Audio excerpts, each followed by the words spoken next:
My 6-year-old daughter, Hazel, didn't just ask to go home. She begged, her tiny hands gripping my arm as a look of pure terror washed over her face. Daddy, please. Leo needs us. The nice man isn't nice. What I discovered in my own home would shatter the life I'd built and expose a betrayal so deep, it would change me forever. The morning had started like any other. I'd packed Hazel's lunch, tied her shoes, and kissed baby Leo on the forehead before heading out. The air was calm, soft sunlight slanting through the windshield as I drove Hazel to school.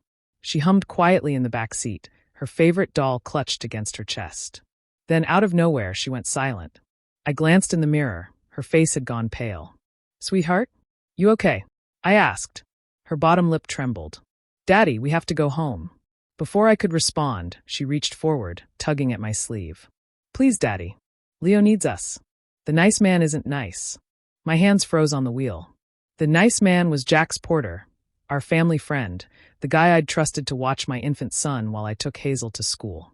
He'd been in our lives for years, helped fix our car, even babysat when Sabrina and I needed a night out.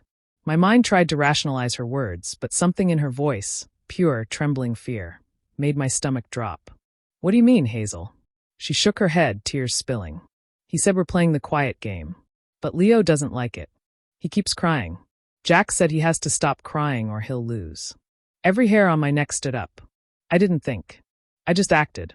Tires screeched as I made a hard U-turn, horns blaring around me. I didn't care.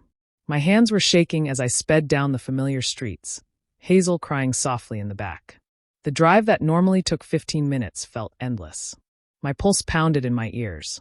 When we pulled into the driveway, the front door was slightly ajar. My heart nearly stopped. I told Hazel to stay in the car, locked it, and sprinted inside. The house was eerily quiet, too quiet. The faint hum of the baby monitor filled the silence, then a muffled sound, almost like a whimper. I followed it upstairs, every step heavier than the last. The nursery door was half open. And there he was, Jax, leaning over Leo's crib, holding a small white cloth. My baby's cries were weak, fading. Something inside me snapped. Jax! I roared. He froze, turning toward me with a look I'd never seen before, cold, calculating, almost amused. The cloth dropped from his hand as I lunged, grabbing him by the collar and slamming him against the wall. What the hell are you doing to my son? I shouted, my voice shaking with rage and terror. He didn't answer, just smirked. That smirk would haunt me long after that day.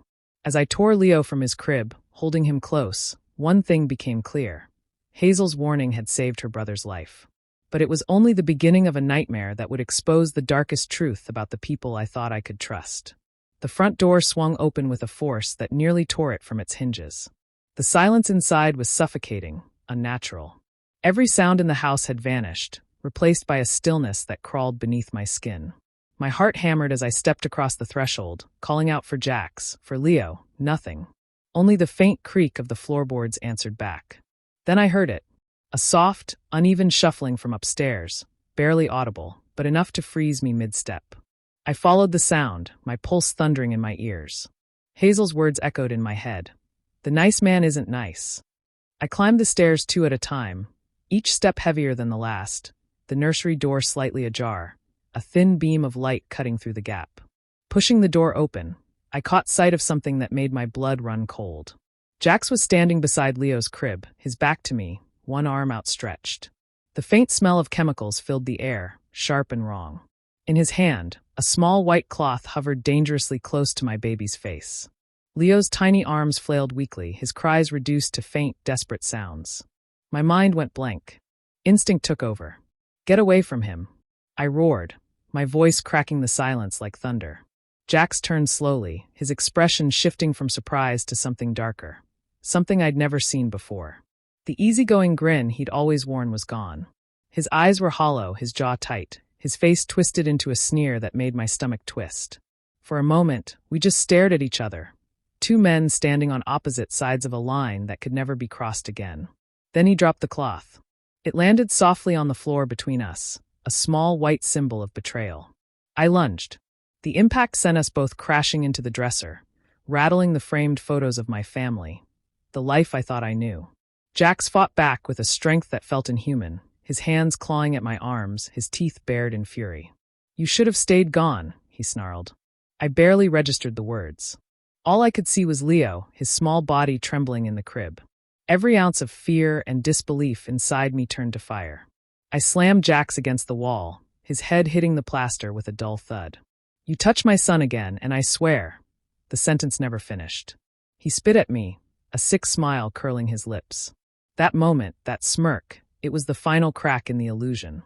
The man I once trusted, who'd shared my table, held my children, laughed with my wife, was gone. In his place stood something venomous. Leo whimpered softly, bringing me back. I released Jax, rushing to the crib. My hands trembled as I lifted my son, holding him close, breathing in his warmth just to make sure he was still alive, still mine. Behind me, Jax laughed, a low, bitter sound that scraped against the silence. It wasn't the laugh of guilt. It was mockery, a promise that whatever this was, it wasn't over. Jax's laughter echoed through the nursery, sharp and jagged like shattered glass. The fight had left the room in chaos, drawers pulled out, the crib tilted, toys scattered across the floor. My hands shook as I held Leo close, his small breaths warm against my neck. He was safe now, but the weight of what had just happened pressed down like a storm I couldn't escape. Jax lay sprawled on the carpet, one side of his face bruised, his lips split, yet he still smiled through the blood. His eyes gleamed with something cruel, something that told me this wasn't over. You really thought you could protect everyone, huh? He said, voice hoarse but laced with venom. I didn't answer. I just tightened my hold on Leo, pacing toward the door to keep my son away from him. I'd already called 911, my voice barely steady enough to give them the address. They said officers were on their way.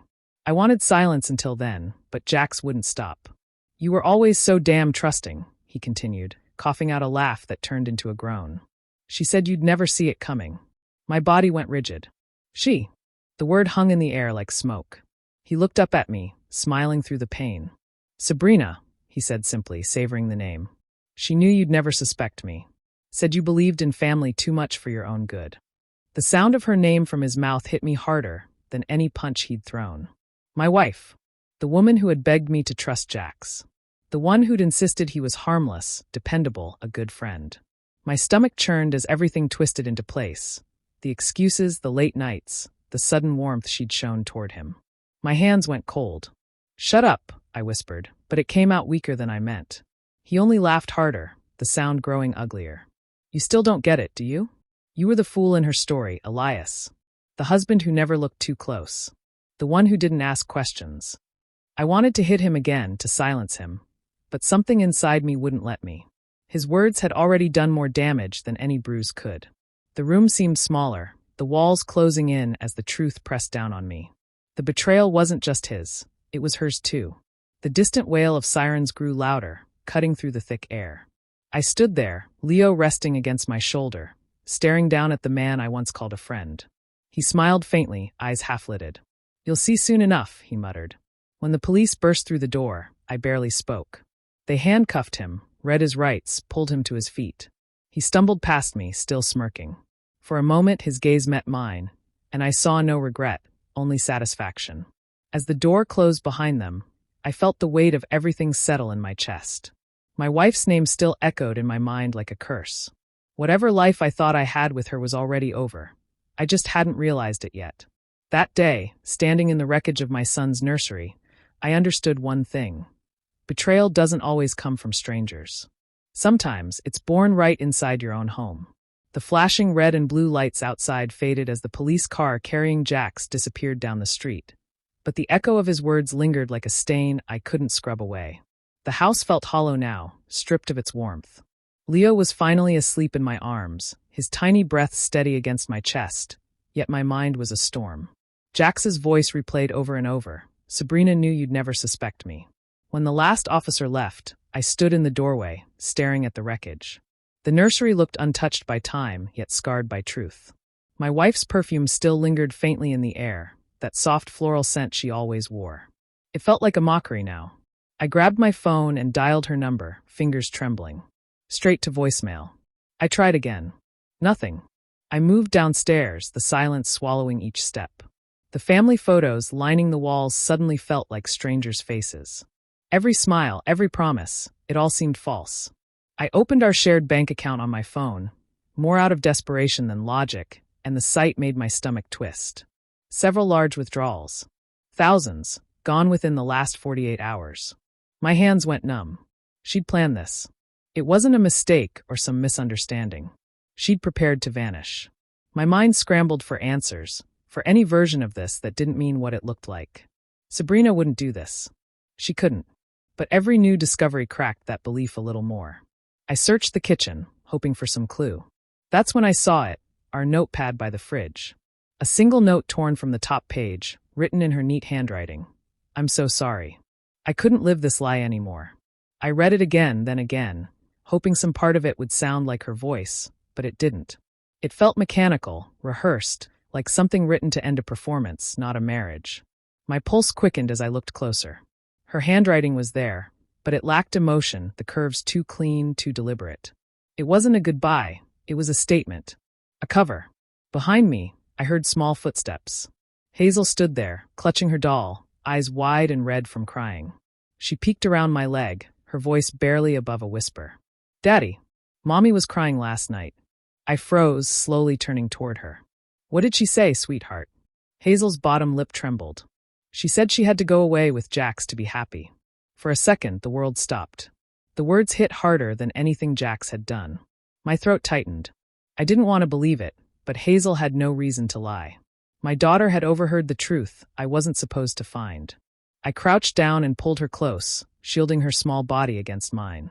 I wanted to cry, to scream, but all that came out was silence. The reality I'd built my life on, trust, love, family, was collapsing piece by piece. Upstairs, Leo stirred in his crib, unaware of the storm that had just destroyed the world he was born into. I stood there in the middle of my home, our home, and felt like a ghost inside it. Everything I'd loved, everything I'd built, was suddenly nothing more than an empty shell. I turned numbness into pursuit. Once Sabrina vanished, random worry sharpened into a file I couldn't put down. Every missed appointment, every strange expense, every curt message became evidence to be catalogued. I remembered an old, rarely used cloud address I'd set up years ago, and with a breath that felt like breaking, reclaimed access. What I found wasn't scattershot secrets, but a methodical archive, dated folders, drafts, scans, an entire escape sketched out in pixels. Emails bled into spreadsheets. They traded itineraries and checked routes that avoided obvious checkpoints, favoring convoluted connections and quiet airports. There were scans of alternate identity papers, photos slightly altered forged stamps, and receipts for things you don't buy on impulse. Legal advice, document services, prepaid cards. I saved copies to an encrypted drive and printed the cold pages, folding them into a folder that trembled in my hands. One packet froze me. Insurance paperwork with numbers recently adjusted, a beneficiary field that no longer read like coincidence. Another folder contained a mock plan for a hiking route I'd mentioned on a jokey morning walk. GPS coordinates pinpointing a remote, poorly tracked trail, notes about plausibility and timing. The pattern assembled itself with terrible clarity. Make it look like an accident, secure the payout, vanish with my infant son. Hazel's name, small and fragile in my memory, was deliberately excluded from the logistics. They'd calculated how leaving her behind would reduce complication. Everything felt clinical. Flight confirmations showed layovers that minimized records. Booking names swapped letters and middle initials to create plausible personas. A spreadsheet itemized costs and contingency steps, the tone of someone arranging furniture, not a life. There were explicit references to who to contact if something went wrong, places to cross borders more easily, and a short list of countries where extradition would be difficult. The documents treated people like line items, husband, infant, sister, each with an assigned role to play. I timestamped screenshots, exported headers, and annotated everything. My hands moved on autopilot, but my mind circled the same question. How long had they been designing this? Old memories snapped into focus, late messages, sudden defensiveness, small lies that now read like rehearsals. The note left on the kitchen pad, the easy smile and family photos, the extra warmth toward Jax. Each detail slotted into the ledger I now held. I called a lawyer and outlined what I'd uncovered, then asked for account freezes and emergency measures to protect assets and the children. I handed copies to a detective and watched faces register the same chill I'd felt. Practical actions unspooled, alerts on financial accounts, changes to passwords, emergency custody paperwork prepared as if the worst were already real. At night, I found myself rereading the travel drafts until the sun rose, scanning every possible route they might have taken, imagining a tiny body in unfamiliar arms. Anger and calculation braided together, grief sharpened into resolve. I refused to be catalogued as an expense in someone else's ledger. They had mapped out a way to cash out on my death. I would follow their trail farther than they thought possible. The paper chase gave me leverage and purpose. It also handed me proof, not just of betrayal but of intent. With that proof, I could fight in rooms where documents mattered more than feelings. I could keep Leo from disappearing into a new name and shield Hazel from becoming collateral. The money trail was their roadmap. I made it mine and vowed to see it lead straight to the end they never planned for. I followed the digital crumbs until they led me to a name buried in one of Jax's old email threads, a man listed as a silent partner in a failed venture. The contact information looked abandoned, but desperation makes you resourceful. After several dead numbers and disconnected lines, I found him, a weary voice that cracked when I mentioned Jax's full name. He agreed to meet, though his tone carried the hesitation of someone who knew too much and wished he didn't. The realization came like a slap, sharp and undeniable. That hiking trip Sabrina had been insisting on wasn't a reconciliation attempt. It was a setup. The timing, the sudden tenderness, the remote trail she'd picked, all of it was too precise. They didn't just want me gone. They wanted it to look clean, tragic, and believable. For a few hours, I couldn't move. Rage mixed with disgust, then settled into something colder, clarity. If they wanted a show, I'd give them one. Only this time, I'd write the script. I started by stepping back into the role of the grieving fool. I called neighbors, mentioned how worried I was, told them I thought Sabrina might be in danger. I let my voice crack when I spoke to the police. I even posted on social media about how I missed her and just wanted her safe. Every move designed to reinforce the image of a husband lost in confusion, unaware of what was really happening. Behind that mask, I worked methodically. I opened a separate line of communication, one that I knew Sabrina monitored through a fake account. I let slip that the insurance company had reached out about finalizing a substantial payout. The bait had to sound authentic, but not suspicious. I even staged a call with a financial officer, knowing full well the recording would reach her. Each detail had to look like opportunity knocking. If greed drove them once, it would pull them again. They thought I was grieving. They thought I was broken. They didn't realize I'd stopped reacting and started playing. To sell it, I visited the same trail she'd chosen for our so-called reconnection weekend. I made sure the gas station cameras caught me buying supplies, snacks, maps, water bottles. I left a digital trail she could trace, confident she'd see me preparing for the trip she planned to use as my grave. Inside, I felt no fear, only focus. The advantage of knowing your enemy's next move is that you can stand right where they expect you, and still make them fall. By the time I went home that night, the performance had taken shape. Sabrina would think the plan was still alive. What she didn't know was that I'd rewritten the ending. This time, the accident wouldn't be mine. I parked the truck at the trailhead just after dawn, the same one Sabrina had chosen for our healing weekend. The air was cold enough to sting, the silence broken only by the crunch of gravel beneath my boots. Every instinct in me screamed to turn back. But this was the moment I'd been building toward. I wasn't walking into their trap, I was leading them into mine. I followed the path deep into the woods, the familiar rustle of branches overhead masking the soft sounds behind me. They were there, I could feel it. Jax's uneven stride, Sabrina's sharp breath. They thought I didn't know, that I was some naive husband clinging to false hope. But I'd seen the end coming. I'd studied it. When I reached the clearing, I stopped in the center and waited.